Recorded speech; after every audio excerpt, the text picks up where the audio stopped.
कल जो ज्ञान प्राप्त किया और सही प्राप्त किया और मार्गदर्शन मिला, और उसमें एक बात निचोड़ निकली कि हाउस में यदि अगर नेता कुछ कहते हैं तो प्रतिपक्ष के नेता को भी कहने का उतना ही अधिकार है और औरों को भी है।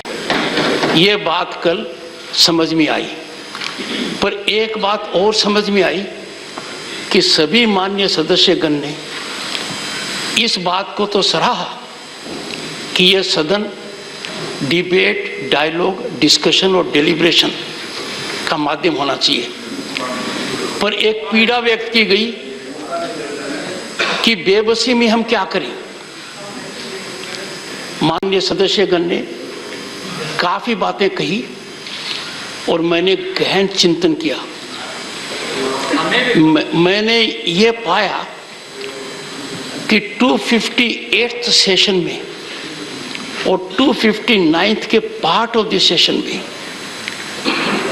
सभापति की हैसियत से 267 नियम के तहत दिए गए प्रतिवेदन को मना करने के अलावा मैंने कभी किसी माननीय सदस्य को नियमानुसार बोलने पर नहीं रोका।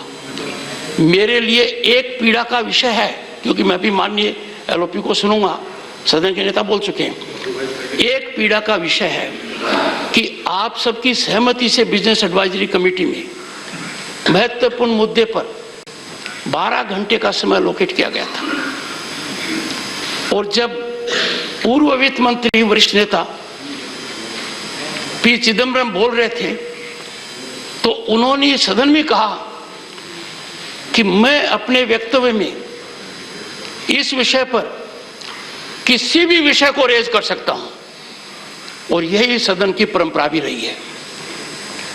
मेरे लिए चिंता का विषय है, आप लोगों के लिए चिंतन का विषय है कि हम 12 घंटे तक चर्चा नहीं कर पाए सरकार के रवैये की वजह से।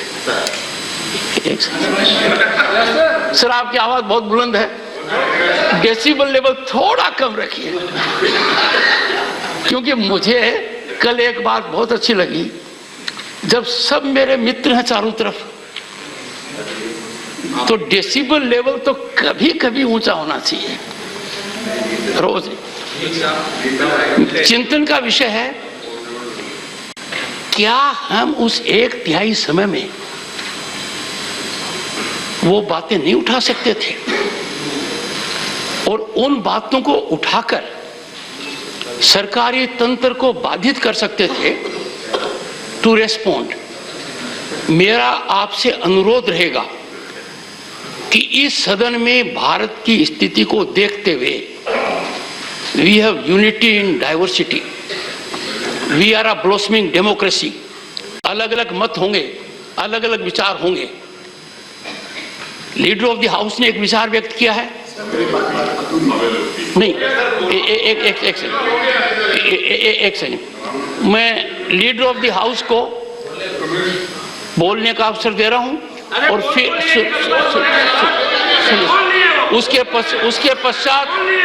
उसके पश्चात सदन के माननीय प्रतिपक्ष के नेता बोलेंगे। बोले संक्षिप्त में। सर, मुझे बोलने तो दिया ही नहीं। प्लीज डिस्टर्बेंस किया। सदन के नेता प्लीज संक्षिप्त में। सर, बड़े ही शर्मनाक से अपनी बात कहिए प्लीज। बड़े ही शर्मनाक तरीके से एक विपक्षी नेता विदेशी देश में जाता है और भारत के लोकतंत्र पे अनाप शराब बातें करते हैं। भारत की प्रेस, भारत की जुडिशरी, भारत की मीडिया, भारत के इलेक्शन कमीशन, भारत की सेना सभी के ऊपर आरोप लगाते हैं, और एक प्रकार से जो पूरा विश्व आज भारत की गुणगान कर रहा है, भारत के लोकतंत्र की गुणगान कर रहा है। भारत लोकतंत्र की जननी, it is the mother of all democracies. मुझे लगता है कि ये विपक्षी दलों ने भारत का अपमान करना तय किया। एक समाज सेवी संस्था को भी उसमें गलत अनाप शराब बातें कही गई। कहा गया जैसे प्रेस, जुडिशरी सभी सिक्योरिटी एजेंसीज, इलेक्शन कमीशन कोई और कंट्रोल कर रहा है। इस प्रकार के गलत आरोप के लिए विपक्षी नेताओं ने और उन्होंने सदन में आके देशवासियों से माफी मांगनी चाहिए, देश की माफी मांगनी चाहिए, इस सदन की माफी मांगनी चाहिए, अध्यक्ष की माफी मांगनी चाहिए और लोकतंत्र क्या है वो उन्होंने समझने की आवश्यकता है। सर, लोकतंत्र को खतरा तब था जब भारत के फंडामेंटल राइट्स सस्पेंड किए गए इमरजेंसी में।